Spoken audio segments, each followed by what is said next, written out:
कभी सोचा है एक घर में प्यार कम क्यों हो जाता है? औरतें रोती क्यों हैं? मर्द बीच में फंस क्यों जाता है? और ये सास बहू का रिश्ता आखिर बिगड़ता क्यों है? दोस्तों, आज हम इस पर सच में दिल खुलकर बात करने वाले हैं। मीरा जी हमारे साथ हैं और आज की बातचीत किसी की भी जिंदगी बदल सकती है। मीरा जी, स्वागत है आपका। आज का विषय बहुत नाजुक भी है और जरूरी भी। एक बहू को अपनी सास से कैसा व्यवहार रखना चाहिए? धन्यवाद आरव जी। ये विषय इतना संवेदनशील है कि अगर घर की दीवारें बोल पाती तो वो भी रो पड़ती। सास बहू का रिश्ता ताकत बन सकता है या जहर, ये बस व्यवहार पर टिका होता है। मीरा जी, सबसे पहले ये बताइए, ये सास बहू में मिठास की कमी आती कहाँ से? आरव जी, सच बहुत सरल है। दोनों ही असुरक्षा से लड़ रही होती हैं। सास को लगता है अब घर पर मेरा असर कम हो रहा है, और बहू सोचती है मुझे स्वीकार नहीं किया जा रहा। जब दो दिल डर में हों, प्यार की जगह कहाँ बचेगी? वाह, ये लाइन तो दिल में उतर गई। मतलब असल लड़ाई प्यार की कमी की नहीं, डर की होती है। बिल्कुल। बहू को जो दिखाई देता है उस सास का गुस्सा नहीं, वो उनका डर है कि अब घर में उनकी जगह कम हो रही है। तो चलिए सीधा मुद्दे पर आते हैं। एक बहू को अपनी सास के साथ कैसा व्यवहार रखना चाहिए? 3 बातें बहुत जरूरी हैं आरव जी। बहुत बार सास कुछ कह देती हैं, बहू तुरंत भावुक होकर ले लेती है। लेकिन अगर वो कामली कह दे, माँ आप बताइए कैसे बेहतर कर सकती हूँ, तो माहौल पलट जाता है। मतलब आग पर पानी डालना है, हवा नहीं। हाँ, झगड़े बुझाने से बुझते हैं, गरम हवा देने से नहीं। बहू को सिर्फ माँ बोलने से सम्मान नहीं मिलता, उनकी बात ध्यान से सुनने से मिलता है। कभी कभी बुजुर्गों को बस इतना चाहिए होता है कि कोई उनकी बात का महत्व समझे।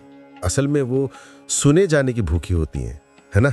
हाँ, आप एक बात याद रखिए, जो इंसान बोलने में सख्त होता है वो अंदर से सबसे ज्यादा टूटा होता है। बहू अगर हर छोटी बात पर खुद को साबित करने लगेगी तो घर कभी शांत नहीं रहेगा। कभी कभी मुस्कुराकर छोड़ देना भी प्यार का तरीका है। मतलब हर बात पर मैं सही हूँ साबित करने की जरूरत नहीं। बिल्कुल नहीं। रिश्तों में सही गलत नहीं, सिर्फ संभालना मायने रखता है। ठीक है, बहू की जिम्मेदारी समझ आ गई, पर सास की क्या जिम्मेदारी है? अरे बहुत बड़ी है। सास को समझना चाहिए कि बहू एक दिन में घर की नहीं बनती। उसे भी डर लगता है, नई जगह, नए लोग, नई व्यवस्थाएं, वो सब सीख रही होती है। और बहुत बहुएं रो भी लेती हैं बिना बताए। हाँ, बहू बाहर से बहादुर दिखे, अंदर से वो एक बच्ची ही होती है। अगर किसी घर में सास बहू का रिश्ता खराब है तो उसे ठीक कैसे किया जाए? बहुत आसान। रोज सिर्फ 5 मिनट बैठकर बात कीजिए। काम की बात नहीं, दिल की बात। कैसा लग रहा है आज? ज्यादा थक गई हो? चाय बनाऊं? माँ आप ठीक हो? ये 5 मिनट घर में भगवान का वास कर देते हैं। मैंने सुना है कि सास बहू अगर एक बार खुलकर हंस ले तो रिश्ता 50% ठीक हो जाता है। हाँ, हंसी बहुत कुछ ठीक कर देती है। और सबसे खूबसूरत बात, कभी बहू झुक जाए कभी सास, तो रिश्ता टिका रहता है। मीरा जी, जाते जाते सभी बहुओं और सासों के नाम एक खास संदेश। हाँ, एक बात कहना चाहूंगी, सास बुरी नहीं होती। वो बस ये सोचकर डर जाती है कि जिस बच्चे पर उसने पूरी जिंदगी लगाई, आज वो किसी और का ज्यादा हो गया।